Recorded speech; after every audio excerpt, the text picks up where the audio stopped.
Hello बच्चों। कल रात को जेई मेन का रिजल्ट आया और अचानक कई बच्चों के दिमाग में ऐसा हुआ कि भाई ये रिजल्ट तो हमारे साथ नाइंसाफी हो गई, क्या ये स्कैम हो गया। और कुछ यूट्यूबर भी चालू हो गए कि हाँ भाई बहुत बड़ा स्कैम है और बहुत बड़ी नाइंसाफी हुई है, वर्स्ट रिजल्ट आ गया है, बच्चों के साथ धोखा हुआ है और एनटीए ने कमाल कर दिया है, ये कोई हो सकता है। मुझे एक छोटी सी स्टोरी दिमाग में आई, मैंने कहा वो आपके साथ डिस्कस करूं। बच्चों, जब हम स्कूल में थे तो एक स्कूल में ऐसे ही एक दौर में इंटर स्कूल चेस कंपटीशन हुआ। मुझे भी चेस का बहुत शौक था, मैं भी उसमें गया। तो उस जोनल जो टेस्ट हो रहे थे सारे, वो जो चेस हो रहा था उसमें लगातार हमने मैच खेले। 7 राउंड के बाद हम पहुंचे सेमीफाइनल में। और उधर हमारा एक मित्र था दूसरे स्कूल से, उसको 4 सेशन में बाय मिल गया। मतलब उसने 3 ही मैच खेले, हमने 7 मैच लगातार खेले एक दिन में, और हम सेमीफाइनल में उसके साथ भिड़े। चेस में वो भी अच्छे थे और उन्होंने हमें चेस में हरा दिया। हमारे कुछ दोस्त अचानक से आए कि नहीं यार, ये गौरव के साथ नाइंसाफी हो गई है, ये 7 मैच खेलते हुए आ रहा है, उसको 4 मैच में बाई मिल गया है और जो है उसको कैसे आपने जिता दिया। ये तो गौरव को तो 7 मैच खेले, उसने 3 मैच खेले। मैंने एक बात सोची, मैंने दोस्तों एक बात सोचो, हारा कौन है मैं? मतलब उससे चेस में मैं हारा हूं। मैं 7 मैच खेल के आया हूं, वो 3 मैच खेल के आया है, ये मतलब नहीं है। वहां पर एक मैच हो रहा था और उस मैच में उसने मुझे हराया। इसका मतलब मैं उससे उस चेस के खेल में कमजोर था। तो मुझे बजाय परिस्थितियों को गाली देने के अपनी सिचुएशन को संभालना जरूरी था। JEE Main different different shift में होता है। अब ये किस्मत का दौर होता है कि आपको कौन सी शिफ्ट मिलती है, लेकिन है ये परसेंटाइल। और हम सब जानते हैं परसेंटाइल का मतलब होता है, अगर मेरे 100 परसेंटाइल हैं तो इसका मतलब मैं जितने पेपर उन बच्चों ने दिए थे मैं टॉपर हूं उसमें। और अगर मेरा 90 परसेंटाइल है तो मैं 90% बच्चों से ऊपर हूं, 10% से पीछे हूं। अब आप ये कहते हैं कि डिफरेंट डिफरेंट सेशन में पेपर हुआ, तो वहां पर डिफरेंट डिफरेंट बच्चे थे, तो मैंने इस सेशन में दिया तो मेरे परसेंटाइल कम हो गए, उसने उसमें दिया उसके मार्क्स मेरे से कम है, परसेंटाइल ज्यादा है। भैया ये सब किस्मत का खेल है और ये जिंदगी में होता चलेगा।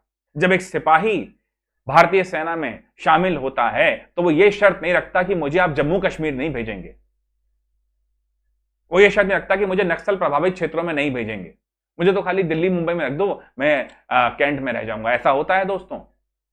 लड़ने चले हम, बनने चले हम इंजीनियर और कर रहे हैं बकवास बातों पे ध्यान। हम ट्रेंड चलाएंगे जी कि एनटीए का। अरे भाई, अगर एनटीए के नॉर्मलाइजेशन में दिक्कत है, डेफिनेटली उस पर बात होनी चाहिए, लेकिन आपका वक्त सबसे कीमती है। और मैं ये बात बोलूंगा कि ये जो सो कॉल्ड यूट्यूब पे आंदोलन चलाने की बात हो जाती है, इससे सबसे ज्यादा नुकसान बच्चों तुम्हारा होता है। मार्च 25 आज आ गया, मार्च 25 को अगर आप बैठे हैं तो अब आपके जो 12th वाले बच्चे हैं उनके बोर्ड के एग्जाम होंगे। जिन्होंने अब अप्रैल अटेम्प्ट देना है उनके पास भी टाइम कम है, और मैं अपने आप को दुखी करके इस मामले में बैठ जाऊं। देखो मैं कितना गलत सोच रहा हूं। मैं बताता हूं बच्चों, प्रॉब्लम सॉल्विंग में नुकसान क्या होता है। हम हिंदुस्तानी कहां कमजोर हैं, हम क्यों पिछड़ जाते हैं, इसके पीछे रीजन है। अगर कोई और देश हमारे देश में आके मार्केट ले जाता है, अपने मोबाइल बेचता है, तो बजाय इसके कि हम अपने मोबाइल उससे बढ़िया क्वालिटी के बनाएं, अपने मोबाइल उससे बढ़िया क्वालिटी के साथ अपने देश के सामान को बढ़िया तरीके तवज्जो देने के लिए जाएं, हम उसे गाली देना शुरू कर देते हैं। अरे बताओ, देश के खिलाफ जा रहा है। अरे भाई, उसने आपके देश में आके अपना माल बेचा, आप ये नहीं देख रहे कि आपका माल कमजोर है, आप उसे गाली दे रहे हैं। ऐसे आप डेवलप कर जाएंगे। यही बेसिक गलती आप लोग कर रहे हैं। अगर मेरी परसेंटाइल कमजोर है अच्छे नंबर आने के बाद भी, लेकिन मेरे सेशन में मुझसे आगे बच्चे थे, उन्होंने मुझे हराया है, मेरे मोर्चे पे मैं हारा हूं, तो मुझे अपने आप को इंप्रूव करना है, ना कि सिस्टम को गाली देने खड़ा हो जाना। इतनी बात को समझना शुरू कर दो।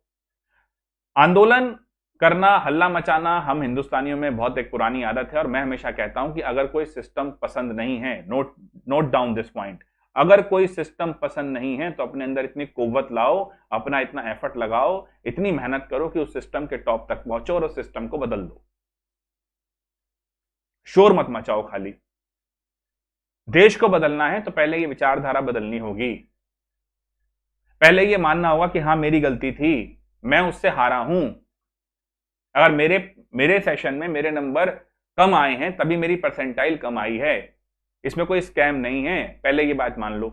तो इन सो कॉल्ड यूट्यूबर्स पे जो आपको एकदम से हल्ला मचा देते हैं, इनसे थोड़ा दूर रहो, अपने ऊपर काम करो। Accept your defeat gracefully.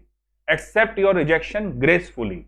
दूसरों को ब्लेम करना बंद करो, मैं इसलिए नहीं कर पाया क्योंकि उसके साथ ऐसा हो गया था, उसने मेरे साथ ऐसा कर दिया था। नहीं भाई, तू नहीं कर पाया क्योंकि तूने पूरी मेहनत नहीं करी थी। बजाय इसके कि मेरा सेशन डिफिकल्ट था, मेरे में टॉपर था, मेरे में ये था, ये मानो कि भैया नंबर कितने लाने थे टॉप करने के लिए, क्या तुम ला पाए? एक शराबी कभी नहीं मानता कि वो शराब पीता है, हमेशा कहता दोस्तों ने पिला दी, इसने कर दी, माहौल ऐसा था, शादी थी, फलाना था, ढिमकाना था। अरे भैया तूने पी है, गलती तेरी है, तू हारा है अपने सेशन में, गलती तेरी है। तो बजाय इन सभी चीजों में अपना वक्त जाया करने के, इन्वेस्ट योर टाइम वाइजली। इसलिए मुझे बहुत अर्जेंट आना पड़ा in between of my classes because many of my student मेरे पास भी आया कि सर एनटीए का वो है, नुकसान है, एनटीए ने ऐसा कर दिया। नहीं भैया, हारा तो तू है ना अपने सेशन में। परसेंटाइल है ना ये, परसेंटाइल का मतलब मैंने समझा दिया ना। तो अगर आपकी परसेंटाइल ज्यादा नंबर लाने पे भी कम है, यानी अपने सेशन में, अपने मोर्चे में तुम हार गए हो। And accept this one and अपने आप को अच्छे से प्रिपेयर करो, अपनी कमजोरियों पे ध्यान दो, अपने आप को स्ट्रांग करो।